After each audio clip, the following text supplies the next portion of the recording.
at FitBody Bootcamp for a program called FitBody Forever. So I specialize in fitness for individuals who are 55 and older. We also have a bootcamp program as well, but kind of my specialty in the area I take over is our 55 plus program. And then Dr. Kai Hauser, he's a family medicine doctor in town who's actually only a few more weeks left to practice, and then he's going to kind of move on over full time with us.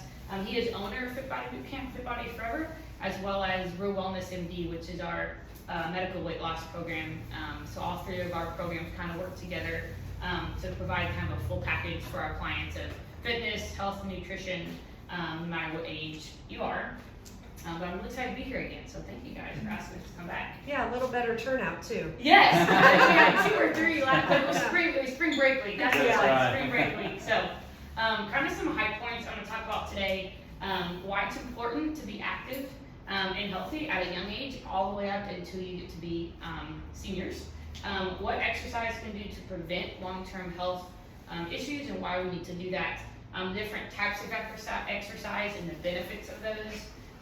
What can happen if you don't stay active, so the opposite of being active and healthy, and what to choose between different exercise programs, kind of what's best for you, and then some questions and answers at the end. So exercise, why do we need it? Lots of good health benefits. One of the main ones that we know a lot about is prevents cardiovascular disease. Especially as you get older, it becomes more and more common. Unfortunately, it's getting more and more common even at the younger age.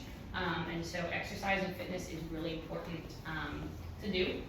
It limits the risk of high blood pressure, high cholesterol, improves metabolic health, bone health, prevents sarcopenia, osteoporosis. So I'll talk a little bit about that in a few minutes, but muscle loss and bone loss, bone weakness as we get older. Supports a healthy immune system. So being active, exercising, boost immunity as well. Lower risk of stroke and heart attack, and helps with weight maintenance and stabilization as well. Decreases and promotes stress, hormone regulation, so it helps with releasing those hormones that make us happy on a regular basis. If you notice you're really stressed and you start to feel kind of down and depressed, get out, get some fresh air, get some exercise. I guarantee you at least will boost your mood for a little bit. Decreases risk of injuries, joints, back injuries. We all can naturally, our body starts to get more and more stiff, injuries become more common, so exercising regularly will help prevent that, keeps your muscles healthy. Improves sleep and relaxation.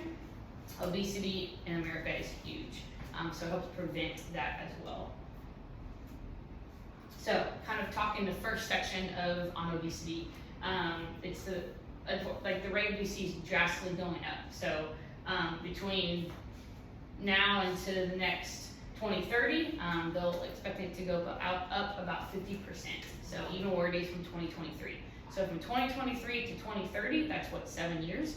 Talking about it going up 50%. Can you imagine even another 7 years from that and that? And so that's a really huge thing why Dr. Hauser started Real Wellness MD, because they really focus in depth about obesity and weight loss and the proper way to do that naturally and safely, not with a bunch of drugs and a bunch of shots and things like that. So, but the scary thing is that our generations, even younger, 18, 20-year-olds, like if they continue on this path and they don't understand the importance of exercising and eating healthy and living an overall healthy lifestyle, next 7, 10, 20, 30 years, kind of where the life goes from there. On the contrary, pediatric obesity is scary. Like it's getting more and more common. I have very little kids. I'm sure most of you have kids or grandkids here. And the fear that we have is things are getting, lives are getting busier, technology is getting more and more common. Overall, kids are just less active. And so having boundaries and for us as a family, we created rules and boundaries of we need a certain amount of time outside each day, or we limit technology, we limit inside play. But by the time these kids are 35, that the majority of them will be obese, over 50%, which is really scary. Foods, a lot of it, busy lifestyles on the go, involving lots of activities. None of that's necessarily bad, but making sure priority and realizing as parents really common as our kids get older.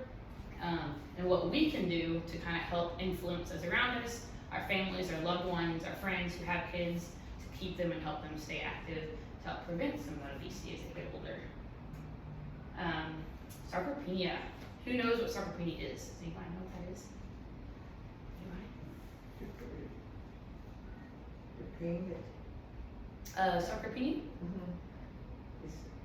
is the bone inside the bone? So that is osteoporosis. So sarcopenia, This one is also, is it brain that order the movement for? alters the movement. So it's muscle loss and muscle weakness. So kind of a picture here, if you can see. At a 30-year-old, this is what a muscle looks like. At 50-year-old, and we're looking kind of at this, like the dark kind of maroon looking area. No, I'm sorry, this is kind of small. Yeah, the one in the middle is their bone, right? The one in the middle is going to be the bone, correct? Right. So it starts healthy at 30. As we hit 50, you start to see some of the lines, some deterioration, and then at 80, you can see the big difference.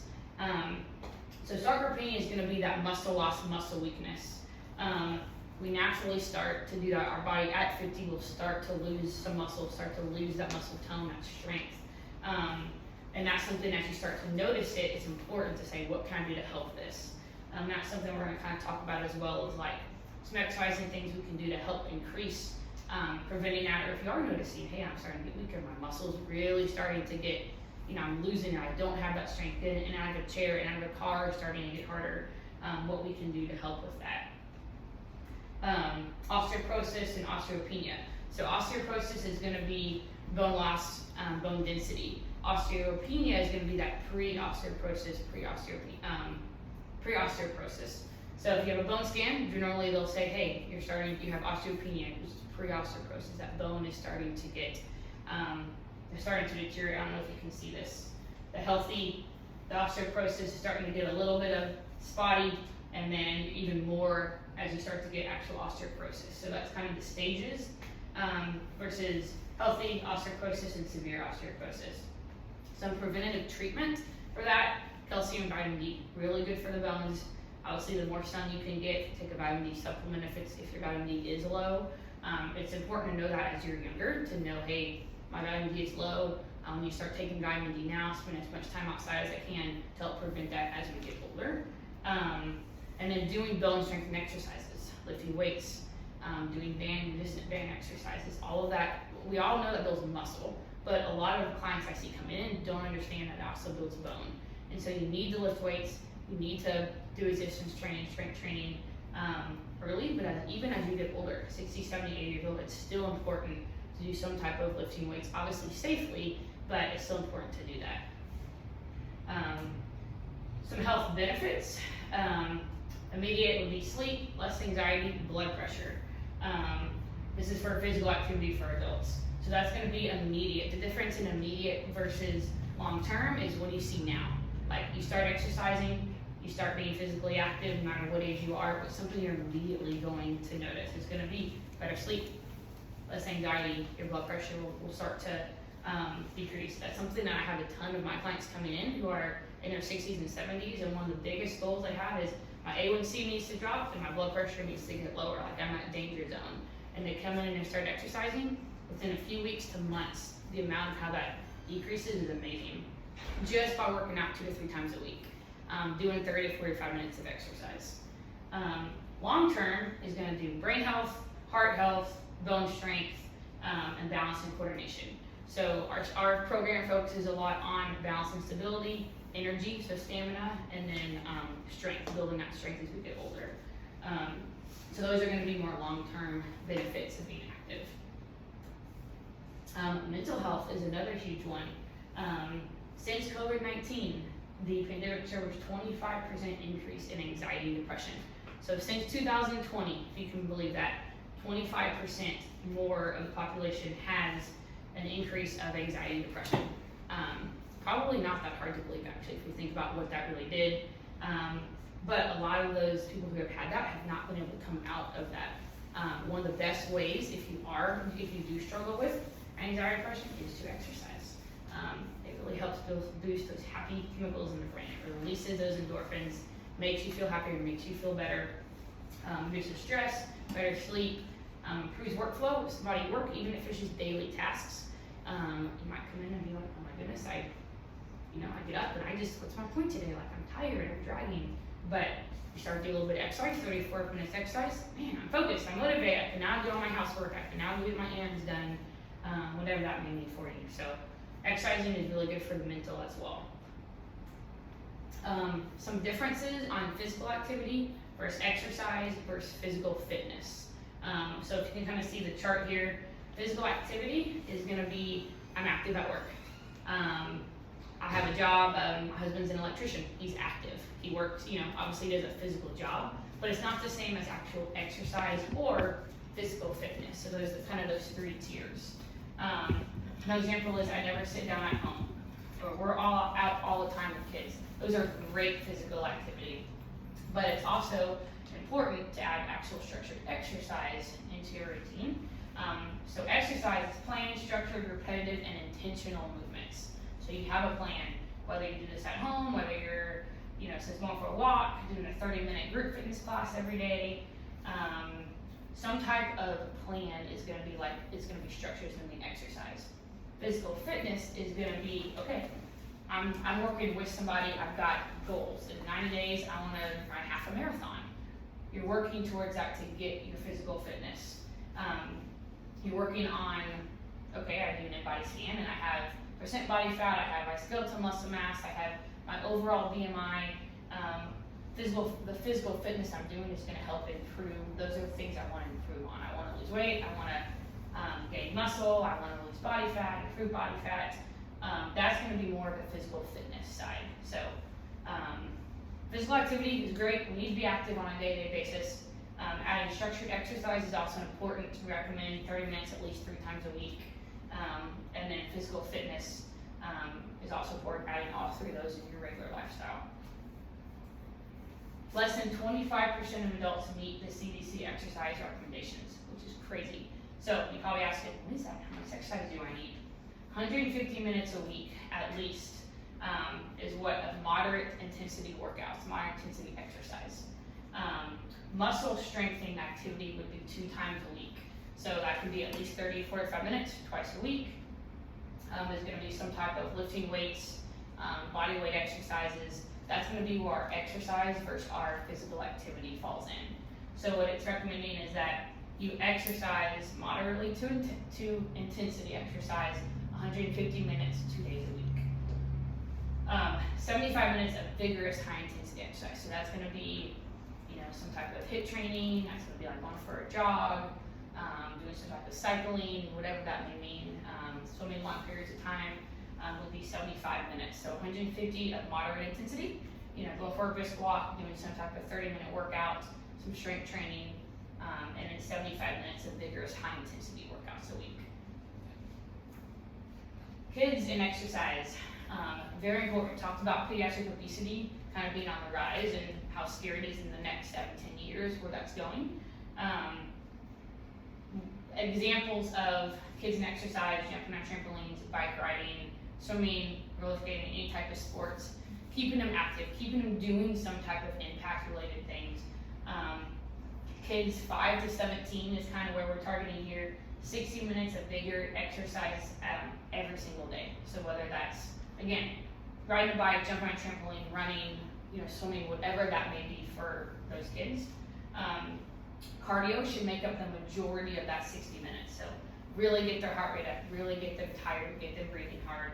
And then 3 times a week of strength training, which could include just jumping, running, biking, something that's going to increase that bone strength. Sitting is the new smoking. This is one of my favorite photos right now. So how sitting wrecks your body. We're going up there, I was like, smoking, it's bad for you, we know it's bad for you, don't do it. How many of us probably did it? I can say I obviously never have, but I'm probably still young enough. But now sitting is going to be that new addiction. So desk jobs, school, technology, we all come home from a busy day at work. What do? We sit down. What have we been doing all day? Sitting down at a desk. Most people, not everybody, but As soon as you sit, the electrical activity in the leg muscles shut off. So that's immediate. That's not 10 minutes from sitting down. That's like as soon as you sit down. Your calories burning drops every minute that you're sitting. So if you're sitting 10 minutes, you're going to start to burn those calories, or start not burning any calories. The enzymes that help break down the fat, about 90%. If you sit after 2 hours, your good cholesterol drops 20%. So sitting for a long period of time, 2 hours is considered a very lengthy amount of time. And then after 24 hours, your insulin effectiveness drops 24%, and that's when our risk of diabetes increases. Very rarely do we probably ever sit 24 hours at a time. Hopefully nobody, but there was a research that came out after COVID that just 10 days of somebody who was 50 and older, they sat them down for a day, and then they did another 10-day study. They were in a hospital laying down and really only got up very, very few periodically, and that they lost over 70% of muscle mass and muscle strength that they had within 10 days of when they walked into the hospital. So that just really shows how important it is to move, to be active, not sit and be sedentary. So kind of on to the next section, different types of exercise. Muscle strengthening. Those are going to be the use of resistance to muscle contraction to build strength and anaerobic endurance and size of muscle. So that's going to be weightlifting, using bands as an example of that. Body weight exercises. Heavy gardening is another thing. If you're something that you like to garden, like you planting heavy pots, pushing lots of wheelbarrows, all of that's going to be muscle strengthening exercises. Aerobic exercises is going to be more cardiovascular conditioning. So that's going to be your swimming, your running, your biking, something where your heart rate's getting up to where you're close to max on your heart rate for an extended period of time. And then low impact exercises, those are going to be yoga, Pilates, stretching. It's important to incorporate all three of those on an exercise routine. So you don't want to only lift weights, you don't want to only do aerobic, you don't only want to strengthen the yoga. You really need to do all three through the course of a week. So when that's part of that, come with a plan of this is my exercise, this is how I'm going to do this, incorporating all three of those. And whatever's fine, doable. We always say, find something you enjoy, don't make it dreadful. There's nothing worse than feeling like you have to work out, like your exercise, make it fun. Find somebody you enjoy doing it with, because they're going to get the benefit as well. Why should we resistance train and lift weights? One of the biggest myths is that I must do high cardio to lose weight, or if I lift weights, I'm going to get fat, I'm going to get bulky. That's actually wrong. The fact is, strength training your largest muscles burns the most fat. So you need to lift and you need to strength train and burn those big muscles, which is going to help burn that fat. Obviously, you want to do it safely. So if you are like, I've never lifted a dumbbell in my life, probably don't go do that by yourself. Recommend find somebody, find a group, find a trainer, somebody who has some type of knowledge who can help you properly learn how to do that safely. But it's important to lift weights no matter what age you are. I hear that a ton of clients coming in and they're like, I haven't lifted weights in 30 years, but I'm like, I don't need to do that. I'm 65 years old. How, like, I'm not going to hurt myself. Whatever. I was too late. No, like, you're recognizing you need to do it. It's important no matter how old you are to lift weights and do some type of resistance training. Muscle strengthening activities. There's going to be intensity, frequency, and set and reps. So kind of the difference in those is intensity is how hard a person goes. So you hear high intensity interval training. Those are going to be very high cardio. Also a lot of strength, but that's going to be pretty heavy aerobic. You're getting your heart rate up for a long period of time. Frequency is going to be how many times a week do I do it? Do I do it once, twice, 3 times, 4 times a week? And then sets and reps is how many of each exercise is performed. So if you're doing a bicep curl, you're doing 2 sets, you'll do those 2 times. Example of lifting weights, body weight exercises, heavy gardening. You can use all of those intensity, frequency, and set and reps, all with all of those different exercises. Some of the most important movement patterns. This is something that when I write our workouts for our clients on a monthly basis, we have certain movement patterns that we target and we hit. They do the same thing with boot camp. It's important especially as you get older, on why we need to do some of these. A hinge is gonna be an important one. So you're hinging your hips, you're pushing your hips back, like you're cutting your body in half. You do that when you're gardening, right? You gotta bend down, be able to touch the floor, picking up a grandchild, picking up a dog, all of this movement of using those hips on a daily basis. Our strength is gonna be, we're having the strength we have, pulling weeds, getting, a cup out of a cabinet, a cookie jar out of a cabinet, holding something, picking something up. Mobility is gonna be how flexible, how mobile can we get on the floor properly? Can we get in and out of a car easily?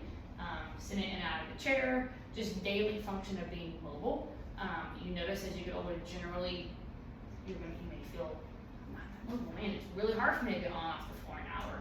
My grandkids are always asking me to play on the floor, and I'm one grown, and I have to get on and off the floor. And instability, so balance.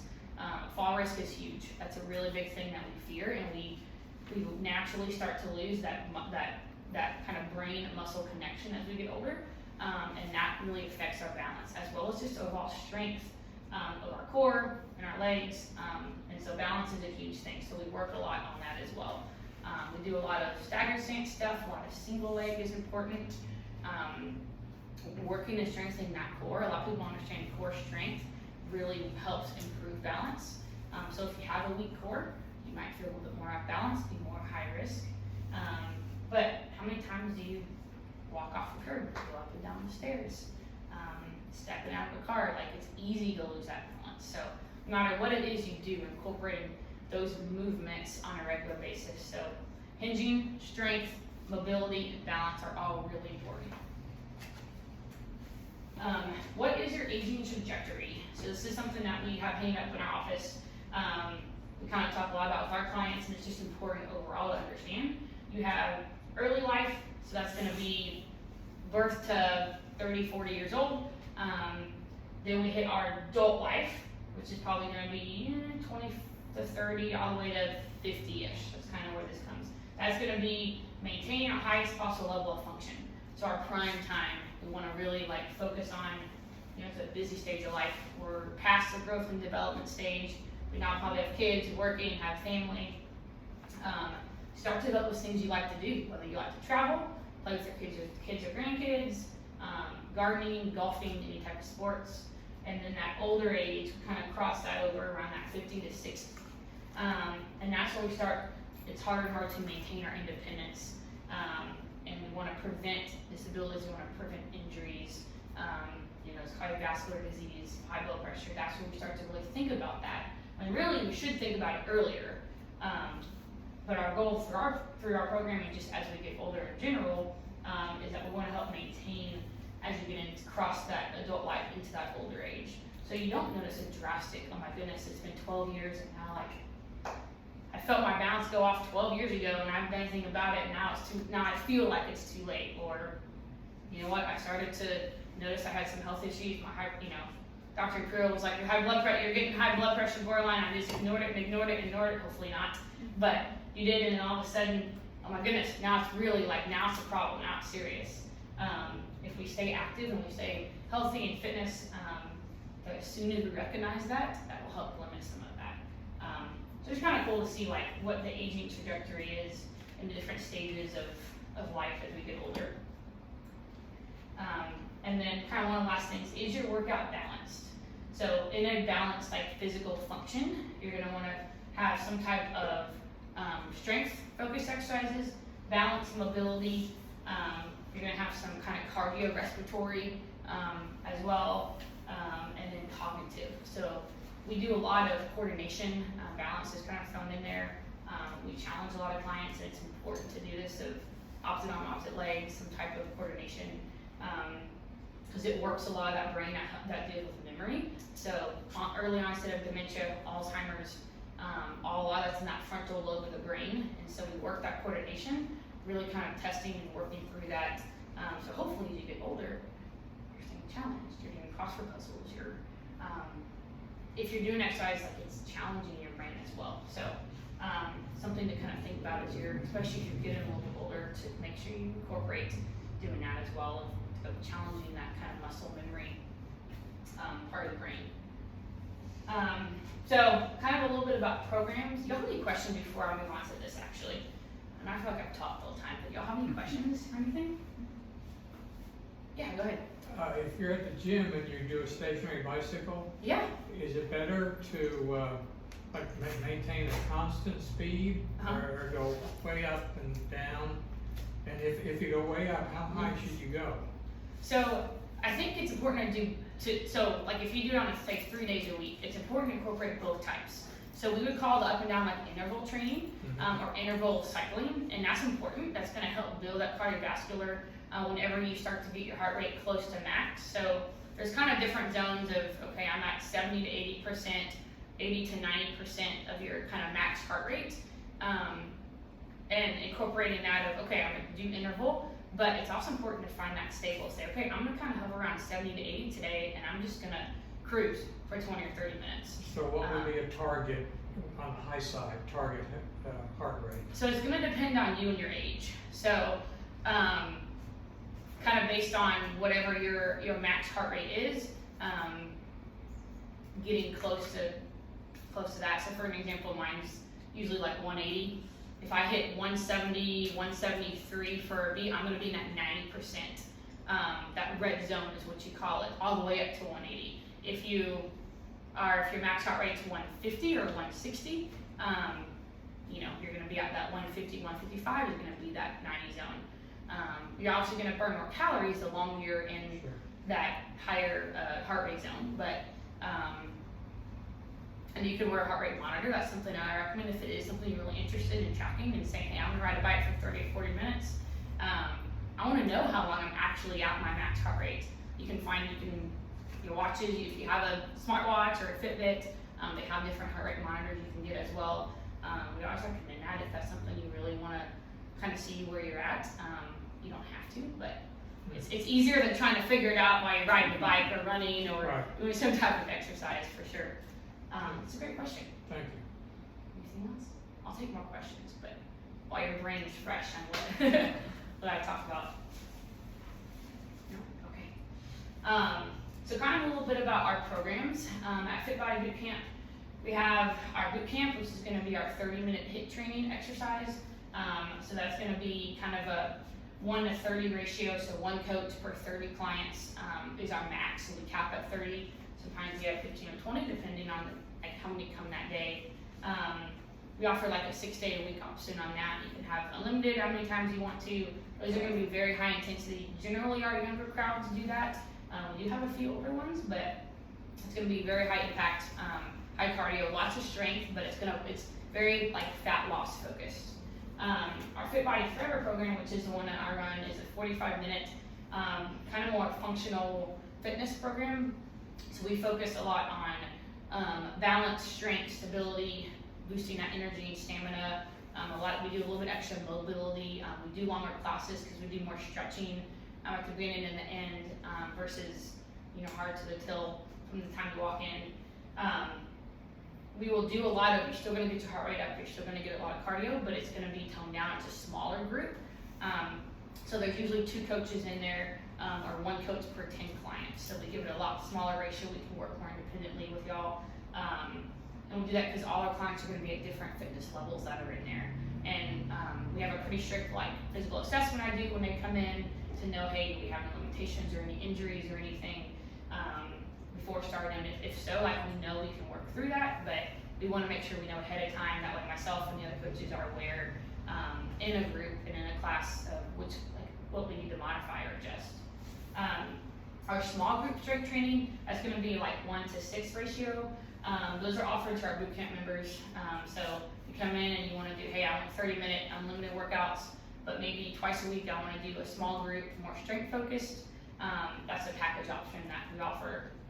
And then we're calling in our overlapping personal training. So overlapping PT is going to be a 1 to 2, 1 to 4. That's going to be a very small group. You're going to have a program written for you specifically, and you'll have a trainer that's in there that is working directly with you and another client. You might have 2 of y'all in the room, but both y'all will be doing totally different workouts. So it's really a true personal training. That's going to be kind of our highest level, and that will include a lot of nutrition coaching as well from your wellness. So just ideas if it's something you are interested in or have more questions about. The biggest thing is that you want to have a well-designed program. So again, what is a well-designed program? You're going to get about 150 minutes of moderate to intense workouts or exercise a week, and then you're going to incorporate muscle strength for at least 2 days a week.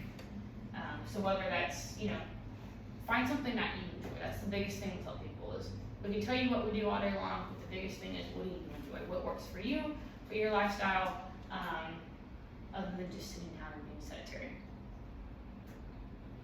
So kind of some pictures. Effective is a huge thing. We talked about, you want to find a program that's effective. You want to see results. These are kind of some of our clients who have lost anywhere between 50, most of them have lost anywhere between 50 and 100 pounds. We have a couple of them that come in that have major transformation stories, been with us a couple years or more, and have just had a total body transformation. All the way to some that have lost 10, 15 pounds, but they feel like new people because you've made that lifestyle change and you feel better overall. Celebrate accomplishments. It's something that we do regularly, whether it's your first workout or your 1000th workout or anywhere in between. We want to celebrate, take pictures, we enjoy. You get to, a lot of times we work out with the same people in the classes. And then we do a lot of kind of community outreach as well. This is a photo of, we did a big canned food drive over the holidays and donated over $6,000 worth of canned goods and money to some charities here in town and for the canned food drive and just giving out. That's something we do every month is some type of kind of community giveaway, give out, being involved with that as well. It's something that all of us are really passionate about. Make it fun. We have different themes, certain weeks of the year. We have pink outs, USA. We did like a coffee truck that came in and had all our members be able to have some coffee after their workouts. And this is some of our Forever clients. We say make it social, find your tribe, find a group that you enjoy. Even if you come in and you know absolutely nobody, that's okay. Like if you work out with some people, you're going to get to know them, you're going to get to, and they cheer you on. They want to see your success as well. Everyone who starts, this is not, we're a gym of, we're all in tank tops and look like bodybuilders. As you can tell, really nobody looks like that. We're all just kind of our own person and just someone who came in and used to see results. These are going to be some of our Forever members. The ones before were kind of boot camp. Having a community. We did a big Mardi Gras, one of our sessions. She's from Louisiana and loves Mardi Gras, so we did a big Mardi Gras celebration and dance with umbrellas and all of that fun. So kind of last part is any questions. Do y'all have any questions about anything? Where are your facilities located? So we are on Highway 6 and off Barron Road, South Hall Station. You know where Harley Davidson is? Aguilan Carpet One's another good. If you kind of exit Barron, go down that feeder road, you'll hit Harley. Go a little bit past Harley, you'll have Enterprise Car Rental, Aguilan Carpet One, and we're in that parking lot. And that corner is a big metal building. That's where we're at right now. We are moving to just down the feeder road. Pretty much you can walk to it from where we are now, but they're building a new facility. Urban Optics is going to be in half of it, and then we're going to be in the other half of it. So hopefully in the next few months, that's where we'll be. But it'll pretty much still be off Barron, between Barron and Rock Prairie. Any questions? No? You recommended, to have weightlifting, and so for those people that they have arthritis. Yeah. And how do you recommend that? Yeah, so we'll do the assessment first, and one of the best things to help with arthritis is to work out. You want to stay active, you want to lift weights. We'll do it obviously safely, and if someone comes in, they're in a lot of pain, or they have, say their shoulder has a lot of arthritis, we'll work through that. We'll probably start light. If you're like, hey, I don't really do a lot, like I haven't done a lot, I'm not very mobile, I haven't lifted weights in 20 years, and I have arthritis, we're not going to come in and say you need to go lift 10 pounds. Like, if you can't, that's okay. Like, we'll do bands, we'll do 5 pounds, we'll start you out slow, but you'll see that improvement over time. But it's important that will improve your arthritis. Well, do you have any specific recommendation for those that they have a shoulder, Sure. So, yeah, if you can't do anything, say like overhead, say if yes. you're, okay, I can't do anything overhead, we'll give you based on what that workout is that day or that exercise, we'll give you an alternative to still work the similar muscle group, but it won't be, say, that same movement. We do that on a regular basis. So myself and the other coaches who do our Forever program have done pretty extensive training on, like, we call it like tweakers. So we know, hey, we have a client who has a shoulder replacement and they have limited range of motion and we have to avoid going forward or they can't go overhead, but we want to work, say, the same muscle group. We're going to give you an alternative to do it that you can do that's going to be safe and effective. And that's why we do the assessment first, so we know, hey, we document, Joe Smith can't lift overhead, so any exercise we have that's going to be overhead on that particular class, we're going to make sure, hey, so we're going to always say, hey, I know this is the basic exercise, but today we want you to do this, because we're still going to target that muscle, but we're not going to do that range of motion or whatever that may be that is either hurting or maybe you just literally can't get it all the way up your head, and that's okay. Do you accept different insurances and Medicare? So we don't right now. We don't do any insurance. Not saying in the future we won't, but it's something that we haven't. A lot of those like silver sneakers and things they want kind of a sit and lift weights. We don't fit that. We definitely don't. We're up and moving. We get your heart rate up. So it's something that we have not gotten approved for yet. Not saying we won't, but currently we don't. How do you know what your maximum heart rate should be? Yep, so take your age and subtract it from 220. So if it's, I don't know, I'm just going to say an example, 220 from 35, that'll be your max heart rate. 185. 185, yeah. So I'm not super great at like super quick. So that is not my forte. I'll be honest with you today on that. So it just depends on like that's an easy way to do it. You can also wear a heart rate monitor. That's something I recommend if it is something you are like, hey, I'm really gonna push myself and I want to get close to my max heart rate. Whatever that reason may be, find you a heart rate monitor, something that's gonna help do that. We have resources. You can Google it and find some good ones as well. If you have a watch, a Fitbit smartwatch, that will automatically, you can go, oh, hey, I'm doing an outdoor walk today, and it'll actually track what your heart rate is. So that's a good way to tell, okay, my heart rate max is 165, and I'm at 150 right now. Like, okay, I'm not in the max, because usually it's like a 10% range, but you're getting close. So it's a good way to keep track of it on your exercises. But good question. Anything else? Yeah.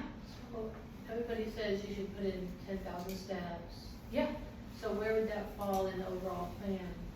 So if it's just I'm active, so I have an active job, I'm going shopping and running a whole bunch of errands, I'm gonna walk between that and home with my kids or playing outside, that'll be 10,000 steps.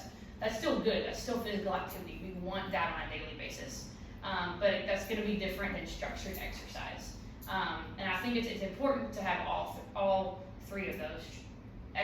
Physical activity, structured exercise, and then like physical fitness, which is, So okay, would I the want some steps goals. be physical activity? So it'll be physical activity, yeah. So on a day-to-day basis, how much do I walk? And that's great, like absolutely a good thing. Better than getting 2,000 steps a day. But it's still important to have that structure as well. Doing some lifting weights, doing some aerobic exercises. Yeah. Good questions. Anything else? Well, thanks. Oh, sorry, got it. Yeah, go I ahead. just wonder, if you have any guesstimate of, like in a mile of walks, Uh-huh. how many steps normally is that? It really depends on your stride too. Yeah, I So, understand. I wouldn't necessarily know, I haven't really tracked that. Yeah. I'm very short, so I'm probably gonna have a big difference than Right. what someone who's Right, tall okay. is. I just wanted to know if the ballpark, but. Yeah, I wouldn't know that for, offhand. That'd be something I'd venture to find out though. I should test that. I I think track All it. we have to do is, stride is about, what, 3 feet? Yeah, probably you're right. Roughly. Yeah, Average. so, there are 5,000, how many steps? 5,000 Oh, how many yards are in in a mile. a mile? Yeah. Probably be hunting, yeah. I don't know that off the top of my head, but yeah, calculate that way. So you're supposed to try to walk 2 miles a day. Yeah, that would be, Or, ideal, well, that would be 10,000 steps. roughly, yeah. So if you average roughly 5,000 steps would equal a mile, say that, Right. then 10,000 steps would be about 2 miles. Again, I think it depends on, There are 1,760 yards in a mile, so Okay. that's about how many steps. okay. Good to know. Yeah, because the step is So you just gotta shy of go- the. You gotta Yeah. do more than 2 miles then. Mm-hmm. Yeah. That's awesome. I learned something too. Anything else? Well, thanks again. Oh, go ahead. Yeah, no, you're good. Well, I go to Pilates about once a week. Yeah. When I don't have something else I have to do. Yeah.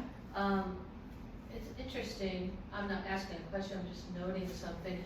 You know, at the end, we do this whole roll thing with our neck. My neck is always crinkling when I do that. Yeah. Snap, crackle, pop, right? Yeah, Yeah. like cereal. Yes. One thing that may help with that is like collagen. So a lot of times our bones and joints will start to do that, especially as we get older. We always recommend taking some type of collagen. You can get that anywhere, but that may help a little bit. Yeah. It helps if you have arthritis as well. Not required, but it might be something you may notice may help. We hear a lot of that. We do a bunch of like mobility stuff, and they're like, here I go, my Rice Krispies again, starting to snap, crackle, pop. But you don't want pain with that for sure. No, there's no pain, it's just. But that's something collagen may help you try it, see how a few weeks, see if you notice a difference on that.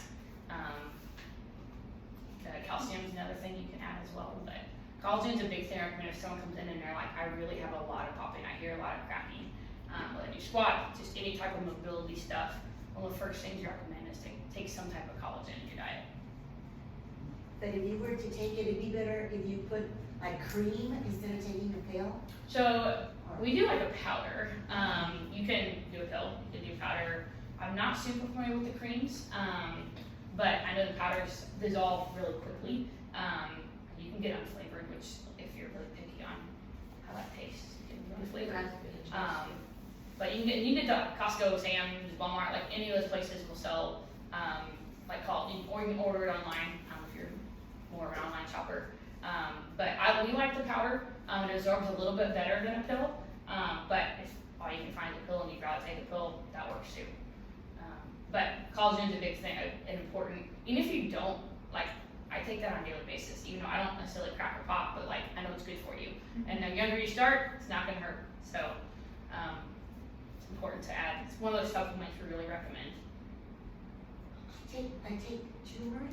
Yeah. I've taken that for years. Yeah, that's and great. it helps me kind of be limber. Yeah. You know? So turmeric's amazing. That's one of the best natural things you can take. That will help with like inflammatory, any type of like soreness, arthritis, anything like that. So it also helps with And people cook with it too. yes, antioxidants. It's pretty strong, but it's good. So it's really good for you. Yeah. I've taken it for years and it's Okay. That's awesome. Honey and I would say keep doing that. I'm 72. That's amazing. Yeah. That's awesome. Anything else? Any other supplements you recommend? Collagen's a big one. Calcium would be another thing I recommend. Vitamin D, if it's most of us are always going to be low in vitamin D. It's just kind of how we are. It's hard to get that much sun and maintain that much vitamin D. If you're staying active, we recommend it's called branched chain amino acids or essential amino acids. We call it BCAAs.